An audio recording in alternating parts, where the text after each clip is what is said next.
Hey guys, so today I'm going to show you how to install a 3-prong plug and a 4-prong plug in your electric dryer.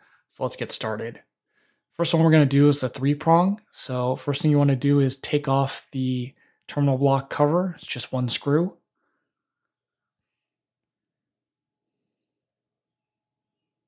And once we've done that, then we want to get the strain relief in place. Make sure that you can freely move the screws before you put the cord through, and I'll show you why later. I didn't quite do that right the first time, so I had to go back and fix it, because if you don't, then basically the cord is going to be moving around and you might yank it off the terminal block, which would not be good.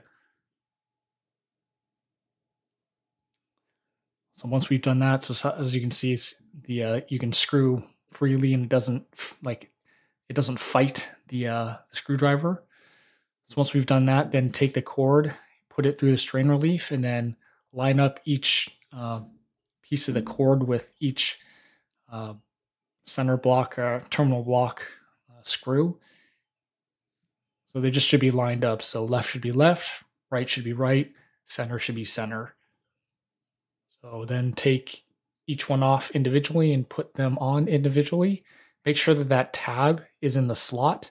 I don't think you really need to do that, but it just makes me feel better, so I did that. So middle one's lined up. Now the left one is lined up. And then same thing with the right.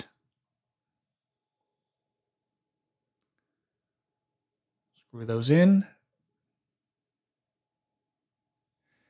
And then so now I'm showing you that the tabs are lined up in those slots. Once we've done that, then you can tighten the cord strain relief so the connections don't get yanked when you're, moving the dryer around and plugging the plug in. So see how it's not lined up? So this is what it should look like, where it should be lined up and everything should be pressed together. Once you've done that, then put the terminal block cover back on, and that is basically it. So screw that in and you are done with the 3-prong. So now we're going to go to the 4-prong. So now we're going to do the 4-prong plug. It's similar to the 3-prong, but obviously it has one more wire, so it's a little bit different. So again, first thing you want to do is take off your terminal block cover, which is the one screw, and then set up your cord strain relief.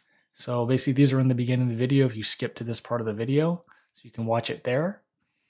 Once you've done that, then go ahead and stick the 4 wires through the cord strain relief. And what you want to do first is unscrew the green screw on the left, and as you'll see, there's the white neutral wire under that green screw.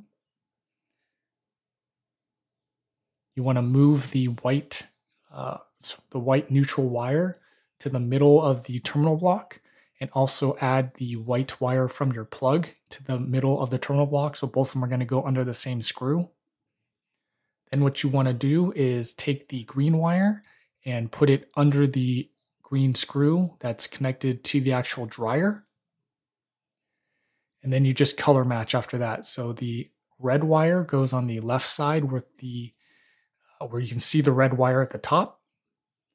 And then the black wire goes on the right side where you can see the right wire on the top. Once you've screwed all 4 in, then screw down your cord strain relief to make that tight so the cords aren't moving around and they can't be, pulled off the terminal block. And then just put your terminal block cover back on, and that's basically it. So hope the video helped you, and thanks for watching.